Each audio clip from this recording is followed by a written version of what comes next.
It's a wonderful question purpose and desire के हवाले से। देखिए, जो लोग अपने पर्पस को अपनी डिज़ायर बना लेते हैं वो फ्रस्ट्रेट होना शुरू हो जाते हैं। फ्रस्ट्रेशन का ताल्लुक ज़्यादातर डिज़ायर के साथ है। आप जब अपने पर्पस को हाईलाइट, आप देख लेते हैं कि ये मेरा पर्पस है।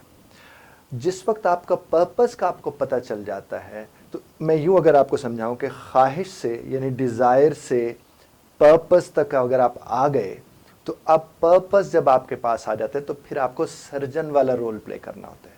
फिर आप इमोशनल नहीं हो सकते।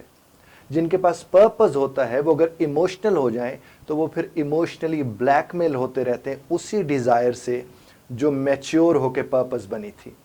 नॉर्मली ये देखा जाता है कि लोग डिज़ायर्स को, डिज़ायर से डिज़ायर्स तक के सफ़र में होता क्या है, वो डिज़ास्ट्रस अमल से गुजरना शुरू हो जाते हैं। उनके अंदर तोड़ फोड़ शुरू हो जाती है। वो अपनी ज़िंदगी में बैठ के अपने टाइम को ज़ाय करना शुरू करते हैं डिज़ायर को रिपीट कर करके।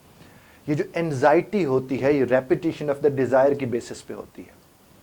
आपको डिज़ायर एक है, आप उसको इतना रिपीट कर रहे हैं, इतने रिपीट कर रहे हैं कि फिर आप उससे बोर होना शुरू हो गए और उसे पर्पस बनने ही नहीं दिया।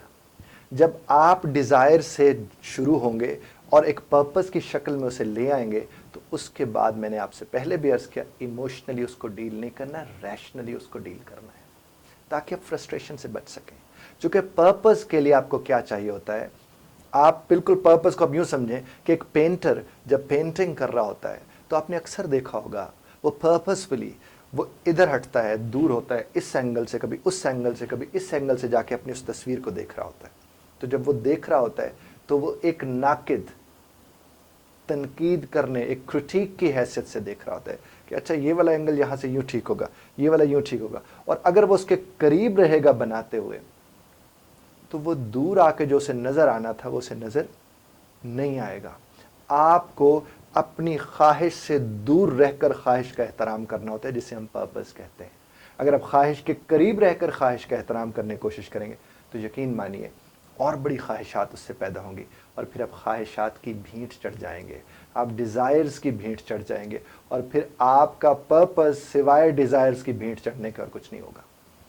तो make it one thing clear, अगर आपने एक फैसला कर लिया करने का और उसको फैसले को करने की सूरत में आप इमोशनल हो गए और फ्रस्ट्रेट होना शुरू हो गए, तो समझ लीजिए आप डिज़ायर के दायरे में घूम रहे हैं। वर्ल्ड फूल ऑफ डिज़ायर है वो, और इसी लम्हे आपको अंदाज़ा हो कि नहीं, I have to come out of it, मुझे इससे बाहर निकलना है। जब आप उससे बाहर निकलने की कोशिश कर रहे होंगे तो आप समझ लीजिए आप एक पर्पस की तरफ जा रहे हैं। और जब आप एक पर्पस की तरफ जा रहे होंगे तो you need to be rational.